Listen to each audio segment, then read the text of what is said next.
रोजचा सकाळचा नाश्ता काय असावा हा एकच प्रश्न आपल्या मनामध्ये असतो। नाश्ता हेल्दी पण पाहिजे आणि सर्वांना आवडलाही पाहिजे। तर चला आज सुवर्णास किचनमध्ये मस्त डोसा सँडविच एकदम सोप्या पद्धतीमध्ये बनवला आहे। लहानांपासून ते मोठ्यांपर्यंत सर्वांनाच आवडेल। त्यासाठी 2 वाटी तांदूळ, पाव वाटी सफेद उडदाची डाळ आणि पाव वाटी मुगाची डाळ मी 2-3 पाण्याने स्वच्छ धुवून 6-7 तास भिजत ठेवली। त्यानंतर आता ही डाळ आणि तांदूळ आपल्याला मिक्सरच्या भांड्यामध्ये टाकून थोडंसं त्यामध्ये पाणी टाकून एकदम बारीक पेस्ट करून घ्यायची आहे। जितकं बारीक करता येईल तितकं बारीक आपल्याला करायचं आहे आणि एका मोठ्या भांड्यामध्ये तयार झालेलं बॅटर आपल्याला काढून घ्यायचं आहे। तर इथे मी सर्व काही डाळ आणि तांदूळ वाटून घेतलं। त्यानंतर यामध्ये चवीनुसार मीठ टाकायचं, 1 चमचा मीठ टाकलं मी। आता हे चांगलं पळीने ना मिक्स करून घ्यायचं। हे झालं आपलं डोस्याचं बॅटर तयार। तर हे काही आंबवण्याची गरज नाही किंवा याला भिजतही ठेवायचं नाहीये, लगेच आपल्याला हे करायला घ्यायचंय। शेगडीवरती इथे मी कढईमध्ये थोडंसं तेल टाकलं, जिरं आणि मोहरीची फोडणी टाकायची, कढीपत्ता टाकायचा। फोडणी छान अशी तडतडली की यामध्ये 1 मीडियम आकाराचा बारीक कापलेला कांदा टाकायचा। कांदा 1-2 मिनिटं आपल्याला गुलाबी रंगावरती छान परतवून घ्यायचा आहे। त्यानंतर यामध्ये आपल्याला 7 ते 8 लसणाच्या पाकळ्या आणि 4-5 हिरव्या मिरच्या ठेचून घालायच्या आहे। मिक्सरला बारीक करून घेतल्या तरी पण चालेल। पुन्हा हे छान परतवून घ्यायचं। त्यानंतर यामध्ये पाव चमचा हळद पावडर घालायची, हिंग पण तुम्ही टाकू शकता। त्यानंतर मी एका कुकरमध्ये 4 ते 5 बटाटे बॉईल करून घेतलेले होते, त्याचे काप करून घ्यायचे आणि हे सर्व काही आपल्याला परतवून घ्यायचे। यामध्ये चवीनुसार अर्धा चमचा मीठ आणि बारीक कापलेली कोथिंबीर पण टाकली। 5 ते 7 मिनिटं आपल्याला हे छान असं तेलात परतवून घ्यायचे। तर ही आपली झाली बटाट्याची भाजी, जी आपण डोस्यासोबत बनवतो तशीच बनवायची आहे। डोसा सँडविच बनवण्यासाठी इथे मी ब्रेड टोस्टर घेतलेलं आहे। यामध्येच आपल्याला मस्त डोसा सँडविच बनवायचं आहे। तर हे थोडंसं शेगडीवरती गरम करून घ्यायचं।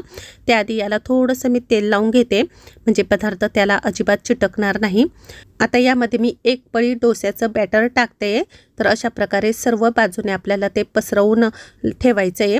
बारीक चमचा असेल तर चमच्याने व्यवस्थित असं पसरवून घ्या सर्व बाजूला। तुम्ही यामध्ये ब्रेड ठेवून ब्रेड सँडविच पण करू शकता। अशा प्रकारे व्यवस्थित ते पसरवून घेतल्यानंतर सेंटरला आपल्याला बटाट्याची भाजी ठेवायची आहे। इथे मी 2 चमचे बटाट्याची भाजी टाकली, ती पण व्यवस्थित सर्व बाजूला आपल्याला पसरवून घ्यायची आहे अशा प्रकारे। त्यानंतर यावरती पुन्हा आपल्याला थोडंसं डोस्याचं बॅटर टाकायचे। हे पीठ पण व्यवस्थित आपल्याला भाजीवरती आलं पाहिजे अशा प्रकारे टाकून घ्यायचं आणि आता टोस्टर बंद करून घ्यायचं आणि मीडियम फ्लेमवरती किंवा मंद गॅसवरतीच आपल्याला हे छान असं भाजून घ्यायचं आहे।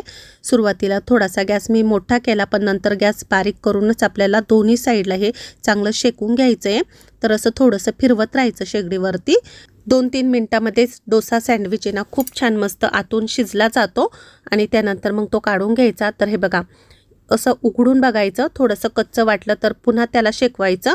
पण इथे आपला डोसा सँडविच छान मस्त क्रिस्पी झालेला आहे। तर थोडासा हलकासा ब्राऊन रंगावर आल्यानंतर काढून घ्यायचं याला। तर हे बघा दुसराही मी इथे करून घेतलेला आहे।